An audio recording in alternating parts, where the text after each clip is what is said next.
မင်္ဂလာပါဒါက Times မြန်မာဘာသာစီစဉ်မှပြန်လည်ကြိုဆိုလိုက်ပါရယ်ဒီကနေ့တင်ဆက်ပေးမယ့်သတင်းကတော့အရင်ကနှစ်ထက်2020-2021ဘဏ္ဍာရေးနှစ်တွင်ချင်းပြည်နယ်ဘတ်ဂျက်ပိုများလာကြောင်းပဲဖြစ်ပါရရှင်ပြည်ထောင်စုဘတ်ဂျက်ဖြစ်စေပြည်နယ်ဘတ်ဂျက်ဖြစ်စေအရင်ကနှစ်များထက်2020-2021ခုနှစ်ဘဏ္ဍာရေးနှစ်တွင်ဘတ်ဂျက်ပိုများနေတာကြောင့်လုပ်ငန်းတိုးချဲ့အကောင့်ထဲပေါ်နိုင်ပြီဖြစ်ကြောင်းချင်းပြည်နယ်ဘဏ္ဍာရေးနဲ့စီမံကိန်းဝန်ကြီးပူဝေကောထံမှသိရှိရပါတယ်လွန်ခဲ့တဲ့ဘဏ္ဍာရေးနှစ်တွင်မှာပြည်ထောင်စုဘတ်ဂျက်က136.363ဘီလီယံနဲ့ပြည်နယ်ဘတ်ဂျက်က129.228ဘီလီယံဖြစ်ပါတယ်2020-2021ဘဏ္ဍာနှစ်မှာဆိုရင်ပြည်ထောင်စုဘတ်ဂျက်221.959ဘီလီယံနဲ့ပြည်နယ်ဘတ်ဂျက်144.289ဘီလီယံဖြစ်လာတဲ့အတွက်ပြည်နယ်တွင်းမှာလုပ်ငန်းတူချေလုပ်ကိုင်လို့ရပါတယ်။တစ်ပတ်မှာချင်းပြည်နယ်ဟာလက်ပေးလက်ယူမှုအမြင့်ဆုံးပြည်နယ်ဖြစ်တယ်လို့ပြောဆိုကြတဲ့အပေါ်မှာဝန်ကြီးချုပ်ကလည်းမကြာခဏတက်တဲ့အထောက်အထားနဲ့တိုင်ကြပါအရေးယူမယ်လို့ပြောပါတယ်။ဒါကတော့မတရားဆွဆွဲတာဖြစ်တယ်။တက်တဲ့ထောက်ထားနဲ့တိုင်နိုင်ဖို့လိုပါတယ်။တက်နိုင်တဲ့နည်းနဲ့ပြည်နယ်တိုးတက်ရေးအတွက်လုပ်ငန်းဆောင်ရွက်နေတာနားမလည်ပေးတတ်ကြဘူးလို့ဘူဗီကိုကဒါဟာ Times တို့ပြောပြခဲ့ပါတယ်။ယခုနှစ်တွင်ပြည်ထောင်စုဘတ်ဂျက်နဲ့ပြည်နယ်ဘတ်ဂျက်စုစုပေါင်း263.228ဘီလီယံရှိရာမှာ2020-2021ဘဏ္ဍာရေးနှစ်တွင်ပြည်ထောင်စုနဲ့ပြည်နယ်ဘတ်စုစုပေါင်း366.248ဘီလီယံရှိကြောင်းယခုနှစ်တွင်92.96ဘီလီယံပိုများနေကြောင်းသိရှိရပါတယ်။ဘတ်ဂျက်အများဆုံးဟာလမ်းပန်းဆက်သွယ်ရေးဖြစ်ပြီးပညာရေးနဲ့ကျန်းမာရေးကဏ္ဍကိုလည်းဦးစားပေးဆောင်ရွက်သွားမယ်လို့သိရှိရပါတယ်။ပလောဝမြို့၌ဒုက္ခသည်စခန်းပြင်ပတွင်ခိုလုံနေကြတဲ့ပြည်သူ6000ကျော်ပုံမှုအခက်အခဲတွေ့ကြကြောင်းသိရှိရပါတယ်။လက်ရှိပလောဝမြို့နယ်ဒုက္ခသည်စခန်းများ၌ခိုလုံနေကြတဲ့ဒုက္ခသည်များဟာဆောင်းတွင်းဖြစ်လာသည့်နဲ့အညီအဝတ်အထည်မှအပစားရေးအတွက်အဆင်ပြေသလောက်ဖြစ်တော်လဲဒုက္ခသည်စခန်းပြင်ပတွင်ခိုလုံနေကြတဲ့ဒုက္ခသည်6000ကျော်တို့ဟာစားဝတ်နေရေးပုံမှုအခက်အခဲကြုံတွေ့နေကြကြောင်းမိုင်းနောင်ဝေကပြောပြလိုက်ပါတယ်။ဒုက္ခသည်စခန်းတွေမှာခိုလုံနေကြတဲ့ဒုက္ခသည်တွေအတွက်တော့ဘူးစရာတိတ်မရှိပေမဲ့ဂျေးရွာတွေမှာပိတ်မိနေကြတဲ့သူတွေပူပြီးဒုက္ခရောက်နေကြပါတယ်။ဟင်းချက်ဖို့မပြောနဲ့အောင်ထမင်းစားဖို့တော့မရှိကြပါဘူး။ကျမတို့ဖက်ကိုအကူငီတောင်းလာလို့တက်နိုင်တယ်လို့ပို့ပေးထားပါတယ်။ယခုချိန်ထိဂျေးရွာ250ကျော်မှာစားဝတ်နေအခက်အခဲကြုံနေရတယ်။ယခုဟာကရွေးကောက်ပွဲကာလဖြစ်နေတာကြောင့် RRCCI ဖက်ကလည်းထုတ်ပိုင်းမှုရဖို့အခက်အခဲတွေ့နေတယ်။ယခုဆက်လက်ကူညီနိုင်ဖို့လှုံ့ဆော်ပေးမဲ့ဒုက္ခသည်စခန်းတွေမှာခိုလုံနေတဲ့ဒုက္ခသည်တွေအတွက်ပဲဖြစ်ပါတယ်။ဒုက္ခသည်စခန်းပြင်ပမှာခိုလုံနေကြတဲ့ဒုက္ခသည်တွေအတွက်လည်းထည့်သွင်းစဉ်းစားပေးစေချင်တဲ့ဆန်ကိုအခမဲ့မဖြစ်နိုင်တောင်မှဆန်တအိတ်ကိုကျပ်ငွေ3000ဈေးနှုန်းနဲ့ဖြန့်ဝေပေးနိုင်ရင်ဒုက္ခသည်စခန်းပြင်ပမှာပိတ်မိနေကြတဲ့ဒုက္ခသည်တွေအတွက်အများကြီးအထောက်အကူဖြစ်လိမ့်မယ်။ဒီကိစ္စကိုမီဒီယာမှာတဆင့်အကူအညီတောင်းချင်ပါတယ်လို့ RRCCI ရဲ့ပြောရေးဆိုခွင့်ရှိသူမိုင်းနောင်ဝေကဟာခါ Times တို့ရှင်းလင်းပြောပြခဲ့ပါတယ်။မကြသေးခင်ကပလဝစစ်ဘေးရှောင်ဒုက္ခသည်များအတွက် World Food Program ကဆန်အိတ်2000ပို့ပေးနိုင်ခဲ့ပါတယ်။ယခုကဲ့သို့ပို့ပေးတာဆန်များကိုတအိတ်လင်ကျပ်ငွေ3000ဈေးနှုန်းဖြင့်ရောင်းပြီးရရှိလာတဲ့ဝင်ငွေဖြင့်နောက်ထပ်ဆန်ပြန်လည်မှာယူပေးနေကြောင်းသိရှိရပါတယ်။ရသခင်ကတိုင်းပြည်တွဲလုပ်ငန်းဆောင်ရွက်ရန်ရွေးချယ်ခြင်းဖြစ်တယ်လို့ယူဆတဲ့အတွက်ဝင်ကြီးနေရမရည်ရွယ်ကြောင်းဝင်ကြီးပူဗီကောဆိုပါတယ်။ယခုရွေးကောက်ပွဲနဲ့အနိုင်ပြန်ရလာခြင်းဟာဖျားသခင်ကတိုင်းပြည်နဲ့လူမျိုးအတွက်လုပ်ငန်းဆောင်ရွက်နိုင်ရန်ရွေးချယ်ခြင်းဖြစ်တယ်လို့ယူဆတဲ့အတွက်ဝင်ကြီးနေရာကိုမရည်ရွယ်လိုကြောင်းလွှတ်တော်အမတ်နေရာမှာလည်းလုပ်ငန်းဆောင်ရွက်နိုင်ကြောင်းလက်ရှိစီမံကိန်းနဲ့ဗန်ဒာရေးဝန်ကြီးပူဗီကောကပြောဆိုလိုက်ပါတယ်။လုပ်ငန်းတဲ့နေရာတွေကိုမိမိတို့သဘောနဲ့လုပ်လို့မရပါဘူး။ဖျားသခင်ရဲ့အလိုတော်အတိုင်းပဲဖြစ်မှာပါ။ဒါ့အပြင်အထက်လူကြီးတွေကလုပ်ငန်းတာဝန်ပေးလာပါလိမ့်မယ်။ဝင်ကြီးနေရာမရနိုင်ရင်တောင်မှလွှတ်တော်ကိုယ်စားလှယ်အနေအထားနဲ့တိုင်းပြည်နဲ့လူမျိုးအတွက်လှုံ့ဆော်သွားမှာပါလို့ဝင်ကြီးပူဗီကောကဆိုပါတယ်။ဝင်ကြီးပူဗီကောဟာ2015ရွေးကောက်ပွဲတွင်မတူပီမြို့နယ်မဲဆန္ဒနယ်မြေမှာအနိုင်ရရှိခဲ့ပြီးလက်ရှိချင်းပြည်နယ်အစိုးရအဖွဲ့တွင်စီမံကိန်းနဲ့ဗန်ဒာရေးဝန်ကြီးတာဝန်ထမ်းဆောင်နေသူဖြစ်ပါတယ်။2020ရွေးကောက်ပွဲတွင်လည်းမတူပီမြို့နယ်မဲဆန္ဒနယ်မြေအမှတ်2မှာအနိုင်ရရှိသူဖြစ်ပါတယ်။အလောက်အကိုင်းခွင့်လန်းရရှိရတဲ့ပြပနိုင်အလောက်ကိုင်းချင်းတွေကို CHRO ရုံးနဲ့စုံစမ်းနိုင်ပြီဖြစ်ပါတယ်။ချင်းလူအခွင့်အရေးဖွဲ့စည်း CHRO က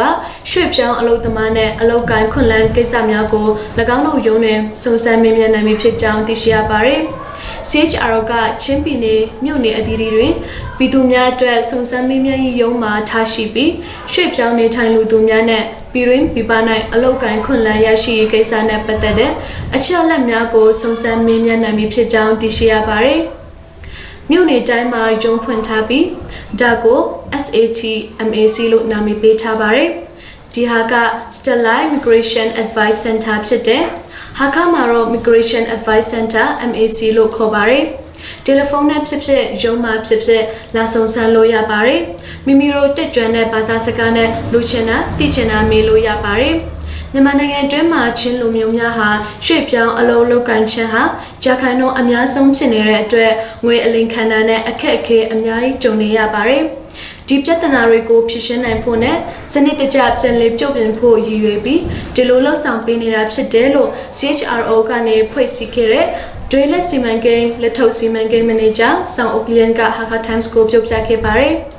နိုင်ငံကိုလက်မှတ်လျှောက်ပုံရှောက်နီဗီဇာရှောက်နီအလုပ်လုပ်နိုင်ရန်အလုပ်သမားကပ်ပြားရရှိနေများအတွက်ကူညီနေကြောင်းနဲ့နိုင်ငံခြားသို့အလုပ်ကိုင်ရှာဖွေနေသူဖြစ်ပါက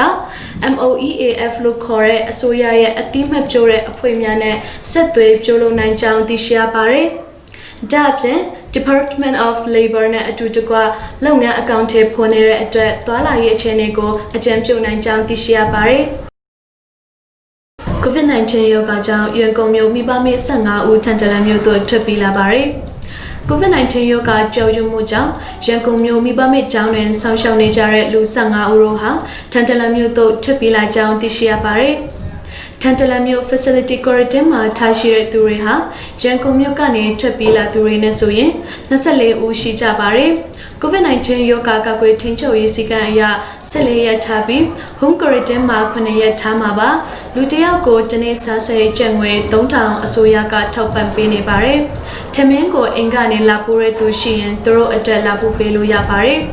မရှိတဲ့သူတွေကိုတော့ကျွန်တော်တို့ကိုယ်တိုင်မနက်နဲ့ညနေအတွက်ဆိုင်မှာဝေပေးထားတယ်။ Quarantine ထားသူတွေအတွက်ထမင်းကိုထမင်းဆိုင်တစ်ဆိုင်မှာပဲမှာပေးထားတယ်လို့တာဝန်ရှိသူဘူပြချင်းစံက Hakka Times တို့ပြောပြခဲ့ပါတယ်။မြန်မာနိုင်ငံတွင်လည်း COVID-19 ရောဂါကူးစက်နေပြီဖြစ်ရာအထူးသဖြင့်ရန်ကုန်မြို့တွင်ရောဂါကူးစက်သူအများဆုံးဖြစ်ပါတယ်။ဒါကြောင့်ရန်ကုန်မြို့တွင်ဆောင်းရှောက်နေတဲ့မိဘမိ15ဦးတို့ဟာထန်တလန်မြို့သို့ထွက်ပြေးလာခြင်းဖြစ်ကြောင်းသိရှိရပါတယ်။ Fimna Clam အဖွဲ့ကကလေးသူငယ်များအတွက်စာသင်ပေးမိဖြစ်ကြောင်းသိရှိရပါတယ်။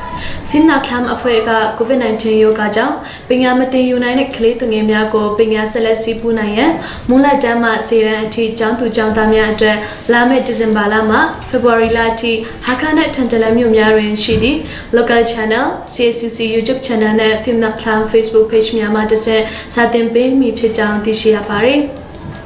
ကျွန်တော်တို့ရည်ရွယ်တာကတော့ COVID-19 ရောဂါကြောင့် stay at home မှာနေထိုင်ကြတဲ့ကလေးတွေစာမသင်ယူနိုင်တော့တဲ့အတွက် volunteer နဲ့ဒီလုပ်ငန်းကိုဆောင်ရွက်ဖို့ဆုံးဖြတ်ထားတယ်။ဒီဇင်ဘာလကနေ February လအထိ9ပတ်အတွင်းအဆင့်3ဆင့်ခွဲက9တန်းအောက်ကျောင်းသူကျောင်းသားများကိုအဆင့်1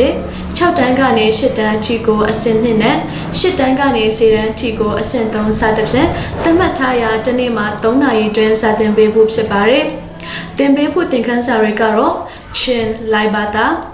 ဖတ်ပုံဖတ်နည်းနဲ့ရေးပုံရေးနည်းအင်္ဂလိပ်စာ grammar နဲ့ speaking Christian education CE နဲ့ civic education ဘာသာတို့ဖြစ်ပါတယ်သင်ခန်းစာတွေကိုစနစ်တကျစီစဉ်ထားပြီးဖြစ်ပါတယ်။ Hakka နဲ့ထန်တလန်မြို့ရှိ local TV channel CACC YouTube channel နဲ့ Fimna Clam Facebook page တို့မှာတစ်ဆင့်ကြည့်ရှုလို့ရပါမယ်။သင်ပေးမယ့်ဆရာဆရာမတွေကတော့ Pastor Abenaku Chaplain CCU